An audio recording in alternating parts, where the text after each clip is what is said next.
Why women don't like good men. Have you ever wondered why so many good guys struggle to win women's hearts, while bad boys seem to effortlessly attract them?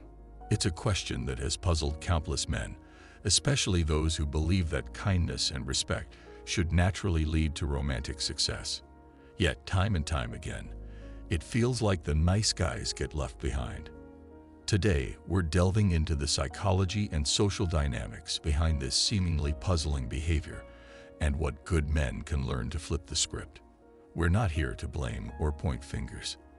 This isn't about stereotypes or labels. It's about understanding human nature and relationships better. The myth of the good guy. Let's start by talking about the so-called good guy. He's often defined as the man who is kind, caring, dependable, and respectful. Essentially, the type of person most would say they want in a relationship. Many good guys believe that by embodying these traits, they should naturally find romantic success. After all, who wouldn't want a partner that treats them well? However, many self-identified good guys express frustration, feeling overlooked or friend-zoned. These men might share stories of being supportive, listening attentively, and offering help, only to watch the women they care for choose more assertive or aggressive types. This leaves them feeling unappreciated, as though their kindness isn't valued in the romantic arena. This brings us to what some call nice guy syndrome. The term describes a mindset where men perform acts of kindness with the expectation of romantic rewards. It's the belief that by being nice, they're entitled to affection in return. But here's the kicker. Sometimes good is confused with passiveness or a lack of confidence. While being kind is important, it's not always the determining factor in romantic attraction. Being overly accommodating can sometimes be seen as lacking self-assurance, which doesn't always resonate on a romantic level. The idea of nice guy syndrome also touches on the fact that relationships aren't transactional. Doing good things to win someone's affection can come across as inauthentic, which ironically works against the very thing these men are trying to achieve: genuine connection. The attraction to confidence and mystery. So, if it's not just about being nice, what's the missing ingredient? Confidence and assertiveness play a huge role in attraction. Women, like many people, are often drawn to someone who is confident and self-assured. Now, this isn't about being a bad boy. It's about having a strong sense of self, being decisive, and not constantly seeking validation from others. The issue with some good guys is not their kindness, but the perception that they may lack assertiveness.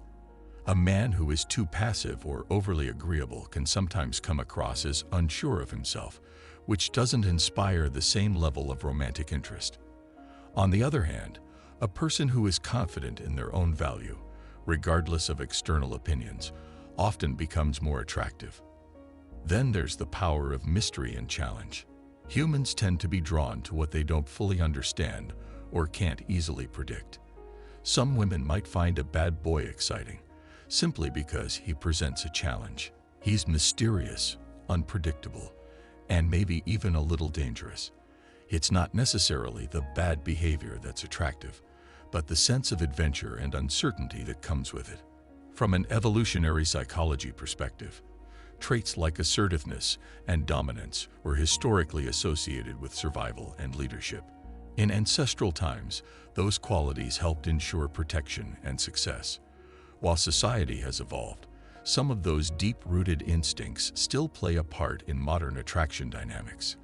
Confidence and decisiveness are signals of strength, traits that can be subconsciously linked to security and leadership, which are still desirable in a partner today. Understanding this doesn't mean that good men should change who they are.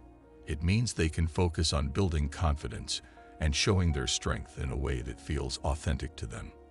Miscommunication and misalignment of expectations. One of the biggest reasons why many good guys struggle in relationships is due to a communication gap. Sometimes, in their effort to be accommodating, they might unintentionally miscommunicate their intentions. A common mistake is being overly agreeable or engaging in people-pleasing behaviors. While the intention might be to show care and affection, It can come off as inauthentic or lacking in confidence. When a man tries too hard to make someone else happy at the expense of his own needs, it can lead to mixed signals, creating confusion about what he really wants or stands for. Subtle acts of people-pleasing, such as always agreeing or avoiding conflict, may actually be a turnoff. While kindness is important, constantly bending to someone else's desires without asserting your own can create the impression that you are not being genuine.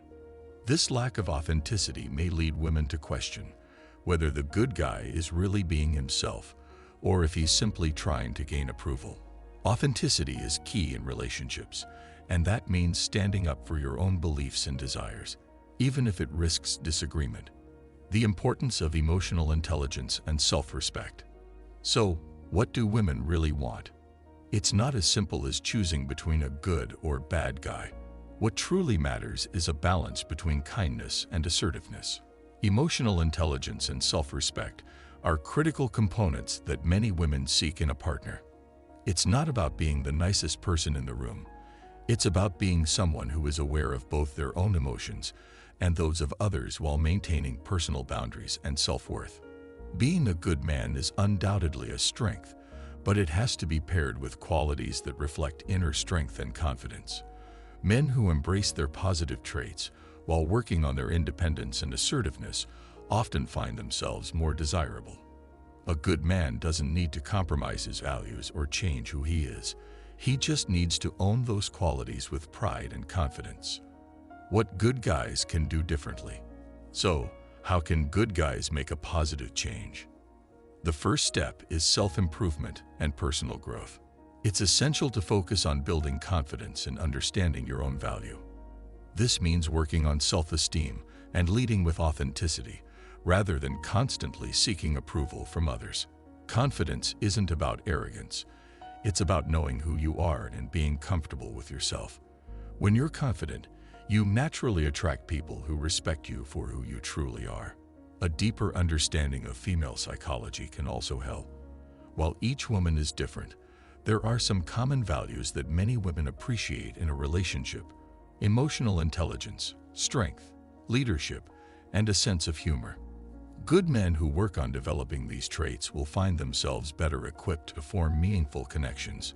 Women are generally looking for a man who can support them emotionally, but also lead with confidence and self-assurance. In conclusion, being a good guy is not a weakness, but it does require balance. By focusing on personal growth, confidence, and emotional intelligence, you can build stronger relationships and be the best version of yourself. What's your take on this? Do you have any experiences or thoughts to share? Let us know in the comments below. Thanks for watching.